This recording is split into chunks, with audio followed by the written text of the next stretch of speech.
അതിൽ പ്രേമമുണ്ട്, പ്രണയമുണ്ട്, വിരഹമുണ്ട്, ദുഃഖമുണ്ട്, സന്തോഷമുണ്ട്, പ്രതികാരമുണ്ട്, അസൂയുണ്ട്. അങ്ങനെയുള്ള ഹ്യൂമൻ ഇമോഷൻസ് മുഴുവനുള്ളൊരു സിനിമയാണ്. അതിനെ എങ്ങനെ പ്ലേസ് ചെയ്തിരിക്കുന്നു എന്നുള്ളതാണ്. ഞാനിപ്പോൾ അങ്ങനെ പറഞ്ഞു കഴിഞ്ഞാൽ ഭയങ്കര ബോറായിരിക്കില്ല. അതായത് ഇത് ഇന്ത്യൻ സിനിമയിൽ ഒരു മാർക്കായിരിക്കും എന്ന് ഞാൻ പറയുന്നത്.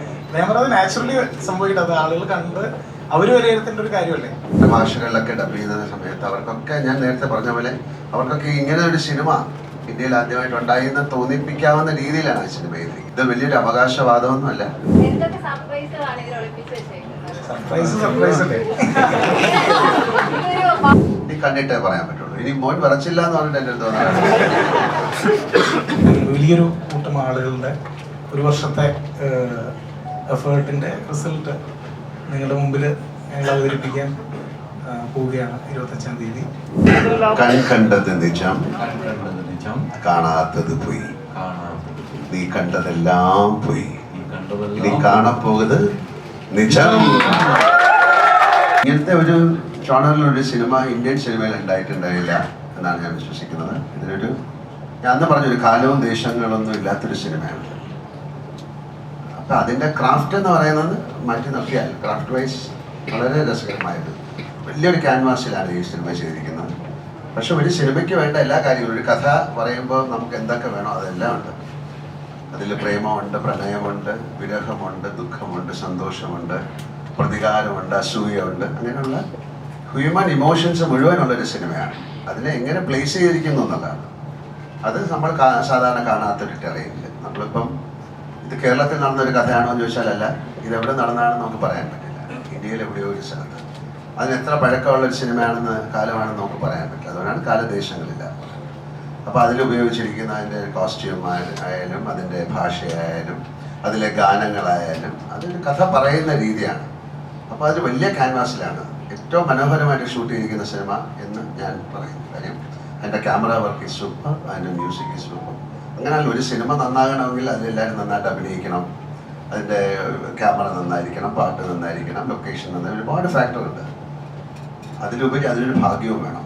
ആ ഭാഗ്യത്തിന് വേണ്ടിയിട്ടാണ് നമ്മൾ വെയിറ്റ് ചെയ്യുന്നത്. അല്ലാതെ സിനിമ എന്നുള്ള രീതിയിൽ എന്നെ സംബന്ധിച്ചത് ആസ് ആൻ ആക്ടർ എനിക്ക് വളരെയധികം സംതൃപ്തി തരുന്ന ഒരു സിനിമയാണ്. നമ്മൾ സാധാരണ ചെയ്യാത്ത സിനിമ എന്ന് പറഞ്ഞാൽ ബാക്കി എല്ലാം ഉണ്ട്, പക്ഷെ അതിനെ എങ്ങനെ ട്രീറ്റ് ചെയ്തിരിക്കുന്നു എന്നുള്ളതാണ് ഡിഫറൻറ്റ്. അപ്പം ഇത് പല ഭാഷകളിലേക്ക് ഡബ് ചെയ്യുന്ന അവസരങ്ങളിലൊക്കെ അവിടുത്തെ ആൾക്കാർ പറഞ്ഞ കാര്യങ്ങളാണ് ഞാൻ പറയുന്നത്. അവരാരും ഇത്തരത്തിലൊരു സിനിമ കണ്ടിട്ടില്ല, ഇത് വളരെ ഡിഫറെൻ്റ് ആയിട്ടുള്ളൊരു സിനിമയാണ്.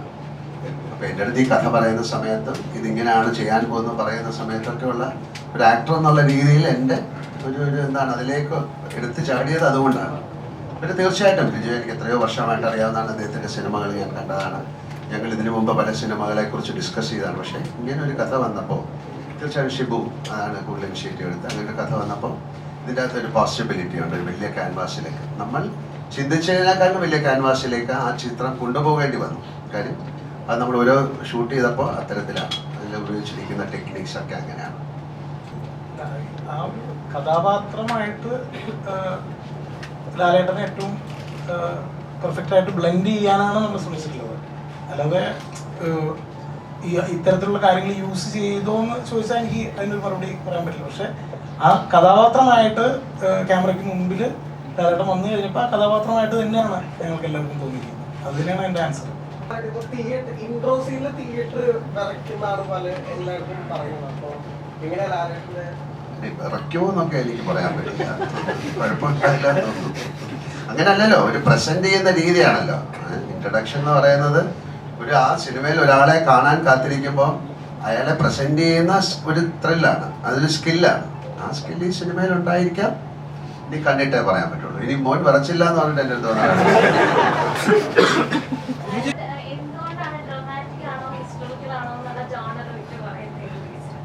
അല്ല, നമ്മള് ഓൾഡ് സെഞ്ചുറി ആണെന്ന് പറഞ്ഞിട്ടില്ല.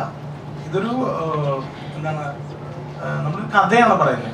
കഥ എവിടെ വേണമെന്നുണ്ടെങ്കിൽ നടക്കാം. ജോണർലെസ് ആണ്. അതുകൊണ്ട് ജോണർ എടുത്ത് പറയാൻ പറ്റില്ല എന്ന് പറയുന്നത് അതുകൊണ്ടാണ്. നമ്മളൊരു ഒരു കെട്ടുകഥ, ഇപ്പോൾ നമ്മളൊരു അമർ ചിത്രകഥ വായിക്കുന്നത് പോലെ ഒരു കഥയാണ്. അപ്പോൾ ആ കഥയ്ക്ക് നമ്മൾ അതൊരു ത്രില്ലറാണ്, അതൊരു ആക്ഷൻ ഫിലിമാണ് എന്ന് ഒരു ജോണർ സ്പെസിഫിക് ആക്കുക എന്നുള്ളതല്ല, ആ കഥ പറയുക എന്നുള്ളതാണ്. അതിനകത്ത് എന്തൊക്കെയുണ്ടോ അതിനകത്ത് അതെല്ലാം, ആ ആവശ്യമുള്ളതെല്ലാം ഉണ്ടെന്നുള്ളതാണ് എനിക്ക് പറയാൻ പറ്റുക. ശിവ പറഞ്ഞ പോലെ പ്രതിഭയും പ്രതിഭാസവും എന്നൊക്കെ ഉള്ളത് വിട്ടിട്ട് ഞാനും ഇദ്ദേഹം കൂടെ ചെയ്യുന്ന ഒരു സിനിമയായിട്ടാണ് ഞാൻ ഇതിനെ കാണുന്നത്. അത് നന്നായിരുന്നോ ഇല്ലയോ ഇതൊക്കെ ആ വാക്കുകളൊക്കെ പിന്നെ ഓരോരുത്തർക്ക് തോന്നുന്ന വാക്കുകളാണ്. അപ്പം അദ്ദേഹത്തിൻ്റെ സിനിമകൾ ഞാൻ കണ്ടിട്ടുണ്ട്, അദ്ദേഹത്തിന് എനിക്കറിയാം. അദ്ദേഹത്തിൻ്റെ ഫാദറുമായിട്ട് ഒരുപാട് സിനിമകൾ ഞാൻ ചെയ്തിട്ടുണ്ട്. അദ്ദേഹത്തിന് സിനിമയെ റെസ്പെക്റ്റ് ചെയ്യുന്ന ഒരാളാണ്, സിനിമയിൽ ഭയങ്കര മാറ്റങ്ങൾ കൊണ്ടുവരാൻ ആഗ്രഹിക്കുന്ന ഒരാളാണ്. അദ്ദേഹത്തിൻ്റെതായൊരു സ്ഥാനമുണ്ട്. അപ്പം അങ്ങനെയുള്ള ഒരാളുടെ കഥയിലേക്ക് പോകുന്ന സമയത്ത് ആ കഥയിൽ വളരെയധികം പ്രത്യേകതയുണ്ട്. നേരത്തെ ചോദിച്ചാൽ ഇതിൽ ഒരു എന്താണ് ഒരു സ്ഥലത്ത് നടന്നൊരു കഥ, ഒരു അമർചിത്ര കഥ എന്ന് പറഞ്ഞ പോലെയാണ് അല്ലേ. അപ്പം അതിൽ എങ്ങനെ വേണം എന്നുള്ളത് നമ്മൾ ആലോചിച്ചപ്പം അതിൻ്റെതായിട്ടുള്ള ലൊക്കേഷനുകൾ, കോസ്റ്റ്യൂമ്, കാര്യങ്ങൾ എല്ലാം വരുമ്പോഴാണല്ലോ ഒരു കഥാപാത്രമായി മാറുന്നത്. അങ്ങനെ മാറിയപ്പോൾ ഉണ്ടാകുന്ന ചില കൺഫ്യൂഷൻസ് ചിലപ്പോൾ ഉണ്ടാകാം. അതൊക്കെ അദ്ദേഹം അതിന് നമുക്ക് സോൾവ് ചെയ്ത് തരും. നമുക്ക് സംശയങ്ങൾ തീർച്ചയായിട്ടും ഉണ്ടാവുമല്ലോ. അപ്പോൾ ആ സംശയങ്ങളൊക്കെ ദൂരീകരിച്ചുകൊണ്ട് തന്നെയാണ് ആ സിനിമ മുന്നോട്ട് പോയിരിക്കുന്നത്. അപ്പോൾ അതിനെ ഒരു സിനിമയെ പിന്നെ എന്താണ് ഒരു വലിയ സിനിമയാക്കി മാറ്റുന്ന ഒരുപാട് ഘടകങ്ങളുണ്ടല്ലോ. അതിലൊക്കെ അദ്ദേഹം ശ്രദ്ധ ഊന്നിയിട്ടുണ്ട്. അതിൻ്റെ ക്യാമറ ആയാലും അതിൻ്റെ കോസ്റ്റ്യൂം ആയാലും അതിൻ്റെ മ്യൂസിക് ആയാലും റീറെക്കോർഡിംഗ് ആയാലും അതിൻ്റെ കാസ്റ്റിംഗ് ആയാലും ആ കാസ്റ്റിങ്ങിൽ തന്നെയാണ് ഞാനും ബന്ധപ്പെട്ടത്. അല്ലാതെ എനിക്ക് വേണ്ടി എഴുതിയൊരു കഥയല്ല, ഒരു കഥയിലേക്ക് എന്നെ അദ്ദേഹം കൊണ്ടുവരികയാണ്. ഞങ്ങളെ അത്തരം കഥകളിൽ ഒരുപാട് ഭ്രമിക്കുന്ന ആൾക്കാരാണ്. അത്തരം കഥകൾ കേൾക്കാനും സംസാരിക്കാനും ചർച്ച ചെയ്യാനും കൂടുതൽ ഇഷ്ടപ്പെടുന്ന ആളുകളാണ്.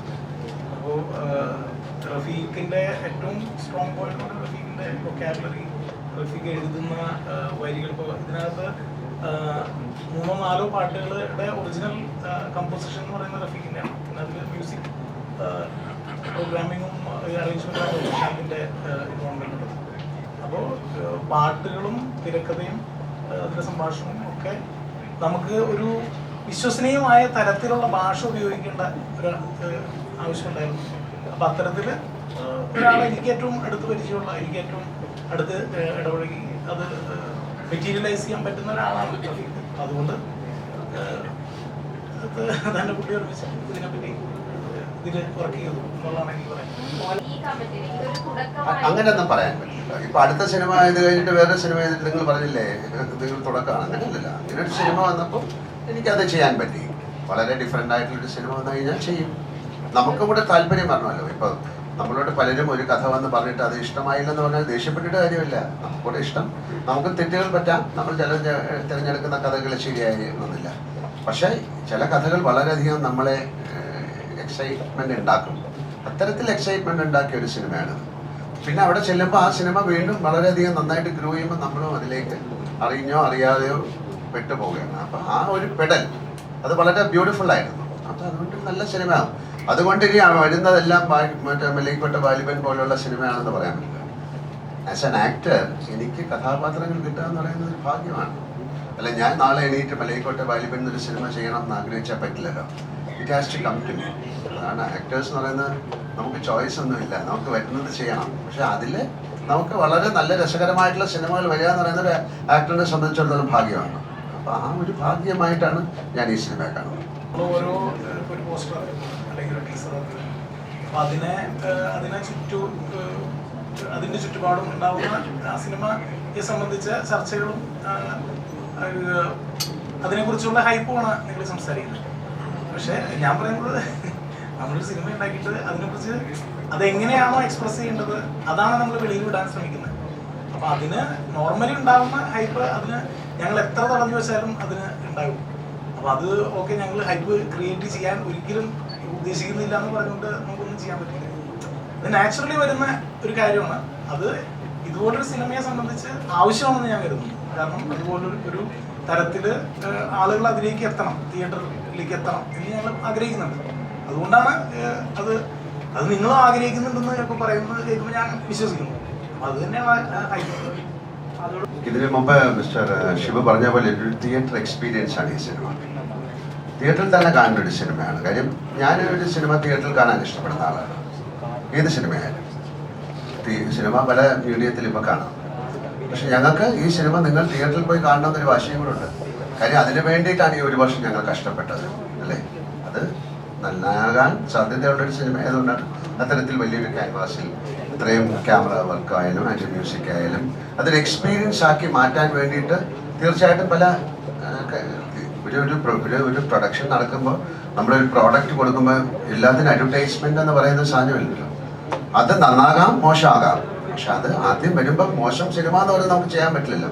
ഇതാ വരുന്ന ഒരു നല്ല സിനിമ എന്ന് പറഞ്ഞേ ചെയ്യാൻ പറ്റുള്ളൂ. ആ സിനിമയുടെ ജാതകം പിന്നെ എന്തായി മാറും എന്നുള്ളതല്ല. പക്ഷെ ഇതിൽ നമ്മൾ വിശ്വസിക്കുന്ന ഇതിൽ ഞങ്ങൾ ഇതെല്ലാം നന്നായിട്ട് ചെയ്തു എന്നുള്ളതാണ്. കാര്യം ഇതിൻ്റെ ഒരു പോസിബിലിറ്റി അത്രയാണ്. നമുക്ക് ഇത് വേറെ ഭാഷകളിലൊക്കെ ഡബ് ചെയ്യുന്ന സമയത്ത് അവർക്കൊക്കെ ഞാൻ നേരത്തെ പറഞ്ഞ പോലെ അവർക്കൊക്കെ ഇങ്ങനെ ഒരു സിനിമ ഇന്ത്യയിൽ ആദ്യമായിട്ട് ഉണ്ടായി എന്ന് തോന്നിപ്പിക്കാവുന്ന രീതിയിലാണ് ആ സിനിമ ചെയ്തിരിക്കുന്നത്. ഇത് വലിയൊരു അവകാശവാദമൊന്നുമല്ല. നമ്മൾ വർക്ക് ചെയ്ത ഒരു ടെറയിലും കാര്യങ്ങളും അതിൻ്റെ മ്യൂസിക്കും നമ്മൾ കണ്ട സിനിമയും ഒക്കെ വരുമ്പം നമുക്ക് തന്നെ സന്തോഷം തരുന്ന ഒരു സിനിമയാണ്. അപ്പോൾ തീർച്ചയായിട്ടും ആ ഹൈപ്പ്, പിന്നെ ഈ പ്രതീക്ഷ എന്താണെന്ന് നമുക്ക് പറയാൻ പറ്റില്ല. പ്രേക്ഷകന്റെ പ്രതീക്ഷ എന്താണെന്ന് അതൊരു അറിഞ്ഞുകൂടാത്തൊരു കാര്യമാണ്. ആ ഒരു പ്രതീക്ഷയുടെ കുറച്ച് താഴെ ആയാൽ പോലും സഹിക്കും. അതിൽ ഏറ്റവും താഴെ പോയി കഴിഞ്ഞാൽ അവർ സഹിക്കില്ല. പക്ഷെ ആ പ്രതീക്ഷ എന്താണെന്ന് അറിയില്ല. പക്ഷെ ഞങ്ങളുടെ പ്രതീക്ഷയിൽ ഈ സിനിമ നല്ല സിനിമയായിരിക്കും. ഇങ്ങനെ ഒരു യാത്രയുണ്ട്, മാജിക്കുകൾ പ്ലാൻ ചെയ്തിട്ടുണ്ടായിരുന്നു. അങ്ങനെയൊന്നുമില്ല. ഇതെല്ലാം ഇത് ഇപ്പോ ഷിവചായന്റെ അടുത്ത് ചോദിച്ചറിയാം. ഇത് ഇങ്ങനൊരു സിനിമ നമ്മൾ പ്ലാൻ ചെയ്ത ഒരു സിനിമ പോലുമല്ല. അത് ആ സമയത്ത് രൂപപ്പെട്ട് എല്ലാം കറക്റ്റായിട്ട് വന്ന് ഭവിക്കാന്ന് പറയില്ലേ, അതുപോലെ സംഭവിച്ചൊരു സിനിമയാണ്. അപ്പം അതുകൊണ്ട് തന്നെ അതൊരു ഓർഗാനിക്കലി നടക്കേണ്ട ഒരു പ്രൊജക്റ്റ് തന്നെയായിരുന്നു തന്നെയാണ് ഞാൻ വിചാരിക്കുന്നത്. അല്ലാതെ അത് പ്ലാൻഡ് ആയിട്ട് ചെയ്തതല്ല. പഠിക്കുക, മറക്കുക, ചെയ്യുക എന്നൊരു രീതിയാണ് ലാലേട്ടൻ ഫോളോ ചെയ്യുന്നത്. എനിക്ക് തോന്നുന്നത് അധികം ആളുകളും ആക്ടേഴ്സ് പൊതുവെ പഠിക്കുക, ഓർമ്മിക്കുക അങ്ങനെയാണ് പോവാറ്. അപ്പോൾ അവർ അവിടെ അതിൽ തന്നെ സ്ക്രിപ്റ്റിനുള്ളിൽ നിൽക്കുന്നത് പോലെ. മറിച്ച് പഠിക്കുക, മറക്കുക, ചെയ്യുക എന്ന് പറയുന്ന രീതിയിൽ ലാലേട്ടൻ ചെയ്യുന്നതുകൊണ്ട് അവിടെ ഒരു ക്രിയേറ്റിവിറ്റി, സൃഷ്ടിപരത വല്ലാതെ അദ്ദേഹം ചെയ്യുമ്പം അനുഭവിക്കാൻ പറ്റുന്നുണ്ട്. അതാണ് എനിക്ക് ഏറ്റവും മനോഹരമായിട്ട് തോന്നിയൊരു കാര്യം. അപ്പം അത്തരം കാര്യങ്ങളൊക്കെ നമ്മളിങ്ങനെ പഠിക്കാൻ ശ്രമിക്കുന്നു. അതിലൂടെ എന്തെങ്കിലുമൊക്കെ മാറ്റങ്ങൾ നമുക്ക് ഉണ്ടാക്കാൻ പറ്റുമെന്നൊക്കെയുള്ളൊരു ശ്രമം. ഞാനിപ്പോൾ അങ്ങനെ പറഞ്ഞു കഴിഞ്ഞാൽ ഭയങ്കര ബോറായിരിക്കില്ല. അതായത് ഇത് ഇന്ത്യൻ സിനിമയിൽ ഒരു മാർക്കായിരിക്കും എന്ന് ഞാൻ പറയുന്നു. ഞാൻ പറഞ്ഞത് നാച്ചുറലി സംഭവിക്കട്ടെ. അത് ആളുകൾ കണ്ട് അവർ വിലയിരുത്തേണ്ട ഒരു കാര്യമല്ലേ. ഞാനൊരിക്കലും എൻ്റെ വർക്ക് കഴിയുമ്പോൾ ഇത് കലക്കും എന്ന് ഞാൻ പറയുന്നതിൽ അർത്ഥമില്ല.